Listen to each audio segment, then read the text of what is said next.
Hello everyone, I hope you are doing well.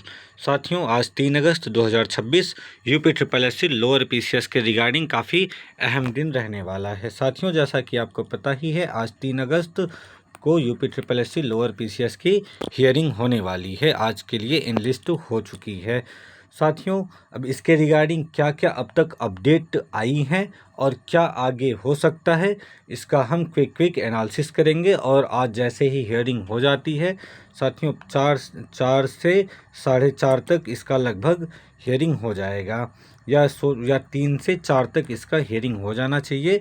फिर जैसे ही इसके अपडेट आएंगे, इसका डिटेल्ड वीडियो हम लेकर आएंगे। लेकिन अभी तक क्या क्या अपडेट हैं, इसको क्विक देखेंगे। जैसे साथियों, आपको पता ही है, ये हमारी फाइलिंग डेट थी 12/6/2026 को, और ये राजीव सिंह की बेंच में लगा हुआ है, सिंगल बेंच में। और साथियों, अब तक इसमें क्या अपडेट आई है वो आपको यहाँ पे देखने को मिल जाएगा। जैसा कि 28/7/2026 को जो आयोग का जवाब था वो दायर हो चुका है, मतलब कोर्ट के सामने आयोग ने अपने जवाब दाखिल कर दिए हैं, और 200 पन्नों के जवाब में उन्होंने बताया है क्या क्या चीज़ें नहीं करने से नुकसान होगा, क्या क्या करने से नुकसान होगा। तो साथियों, सबसे पहले मैं आपको बता दूं, आप चैनल को सब्सक्राइब करिएगा, और जो आयोग ने जो अपने जवाब में दिया है उसमें से आप ही लोगों के कमेंट को निकाल के दिखाया गया है कि सर, ये तो जो छात्र कोर्ट में आए हैं ये टोटली नॉन सीरियस हैं। अब साथियों, आपको पता है कितने लड़के हैं जिनका 0.1 से नहीं हुआ है, 0.2 से नहीं हुआ है, 0.3 से नहीं हुआ है। तो क्या ये लड़के जिनका 0.1 से नहीं हुआ ये नॉन सीरियस हैं? लेकिन साथियों, आप ही लोगों में से जो आप पब्लिक में कमेंट करते हो उसी को मुद्दा बना के आयोग ने कोर्ट में भी ये बोला है कि ये नॉन सीरियस स्टूडेंट हैं, ये वैसे ही पढ़ते लिखते नहीं हैं, और आप ही लोगों के सबूत को कोर्ट में उन्होंने बताया है। तो साथियों, जिनका सिलेक्शन हुआ है वो तैयारी करें, जिनका नहीं हुआ है आप उनको दोष ना दो। सिस्टम में खराबी है जिसको सही करने के लिए हम लोग कोशिश कर रहे हैं, और आयोग ने भी ये बात मानी है। जैसा कि साथियों, हमारी मुख्य डिमांड क्या है अभी के लिए, छात्रों की मुख्य डिमांड क्या है? मिनिमम कट ऑफ होनी चाहिए। और ये कोर्ट ने भी कहा था कि ये जो आपने लगाया है ये तो मेरिट बेस्ड दिखा रहा है। जब आप मेरिट बेस्ड पे आओगे फिर तो आपको रिजर्वेशन देना पड़ेगा, तो ये तो हो ही नहीं सकता। तो आयोग ने इस बात को माना है कि नहीं, अब अगली बार से वो मिनिमम कट ऑफ लेकर आएंगे। लेकिन साथियों, हमारा मुद्दा ये है कि ये जो भर्ती 7 साल के बाद आई है ये अगली बार नहीं आएगी। तो साथियों, इसमें पोस्टपोन होने के कितने चांसेस हैं और फिर आगे क्या हो सकता है इसको हम देखते हैं। साथियों, ये कोई नहीं कह सकता कि कल आज के डेट में ही ये पोस्टपोन की हो जाएगी, डेट आ जाएगी। लेकिन साथियों, आपके पास सामने उदाहरण भी है। ARO 2023 की वैकेंसी, साथियों इसका नियुक्ति पत्र आ गया था, सबके हाथ में ज्वाइनिंग लेटर आ गया था। लेकिन इस भर्ती पे क्या हुआ, आपका स्टे लग गया। तो आयोग कितना भी जल्दी जल्दी अपना काम कर ले, आप ये समझ लो कि अगर पेपर हो गया फिर पोस्टपोन नहीं होगा या भर्ती पे स्टे नहीं लगेगा, तो ऐसा कतई नहीं है। ये साथियों, जहाँ भी कोर्ट को लगता है कि सिस्टम में फ्लॉज है वहाँ वो इस पे स्टे लगा देगा। और मोस्ट प्रोबेबली साथियों, आप लोग किसी और अदरवाइज में इसको ना लीजिएगा।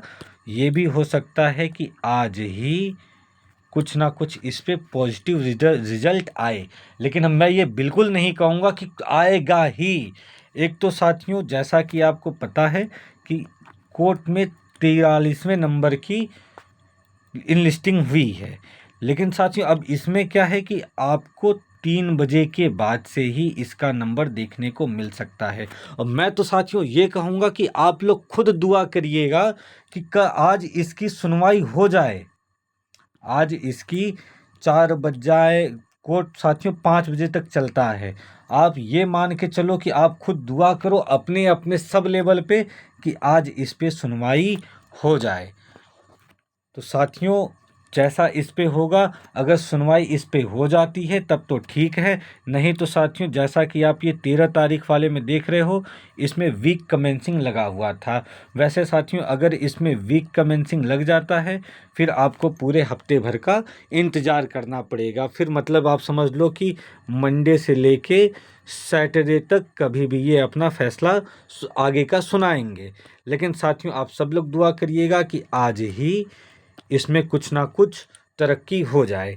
अब अगली बात साथियों कि क्या अब ये भर्ती पोस्टपोन होगी नहीं होगी, इसका आप लोग कतई मत सोचिएगा। हाँ, अब जो आगे वाला केस फाइल हो रहा है साथियों, लगभग केस फाइल हो ही चुका था, लेकिन कुछ और एक दो टेक्निकल पॉइंट उसमें ऐड करने थे। जैसे कुछ लोग याची जो हैं उनको कुछ ऐसे भी याची चाहिए थे जिनके 0.1 मार्क से नहीं हुआ है या 0.3 मार्क से नहीं हुआ है, तो कुछ ऐसे याचियों को भी जोड़ा गया है। ये मोस्ट प्रोबेबली कल का जैसा फैसला आता है तो वैसे परसों ही ये आपकी इन लिस्ट ये भी हो जाएगी और दूसरे ही तीसरे दिन इसकी सुनवाई भी हो जाएगी। तो साथियों इससे आप बिल्कुल निश्चिंत होइएगा।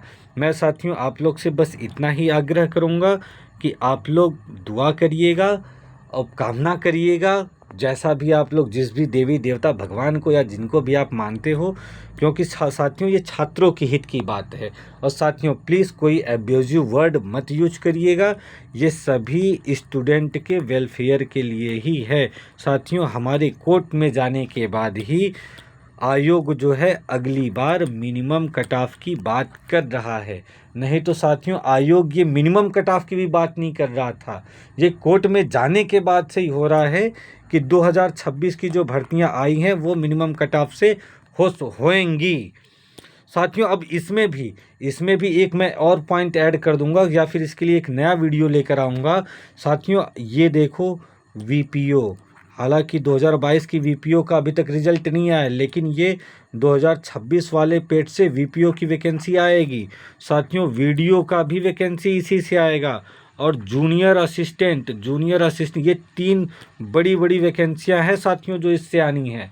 तो कोर्ट में हमें अपने टॉपिक को, अपने मुद्दों को बिल्कुल क्लियरली रखना है, एकदम क्लियर रखना है, जिससे कि जो अब आने वाली भर्तियां हैं उस पे आयोग कोई अपनी मनमानी ना चला पाए। नहीं तो साथियों वहाँ भी फिर से अटकेगा, कोई ना कोई पेच अटकेगा या माइग्रेशन का या कुछ।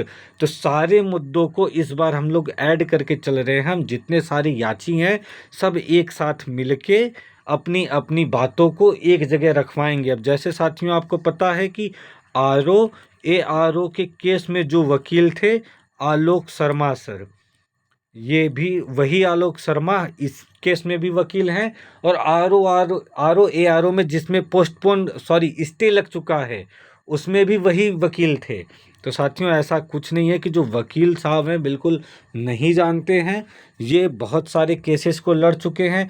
और एक जो ANM का मैटर आ रहा था उसमें भी आलोक सर वकील थे।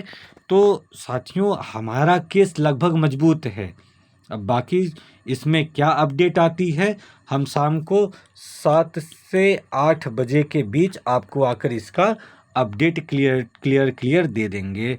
जैसा कि साथियों को पता है कि वहाँ काफ़ी बिजी शेड्यूल होता है और 5 तक कोर्ट चलती है और इस बार कोई डायरेक्ट वहाँ हमारा रिप्रेजेंटेशन नहीं है, मतलब जो हमारे वकील साहब हैं वो ही इस बार रिप्रेजेंट कर रहे हैं।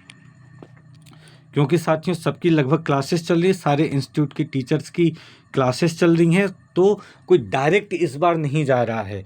तो वहाँ से जैसे वकील साहब का अपडेट आएगा हम लोग आप तक सारी जानकारी लेकर हाजिर हो जाएंगे। तब तक साथियों आप लोग सब्सक्राइब करिएगा, सपोर्ट करिएगा और मनाइएगा, कामना करिएगा कि कुछ अच्छी पॉजिटिव रिजल्ट निकल कर आए। अब तक के लिए इतना ही, फिर शाम को मिलते हैं साथियों। अपने स्वजनों का ख्याल रखिएगा। Bye bye, take care.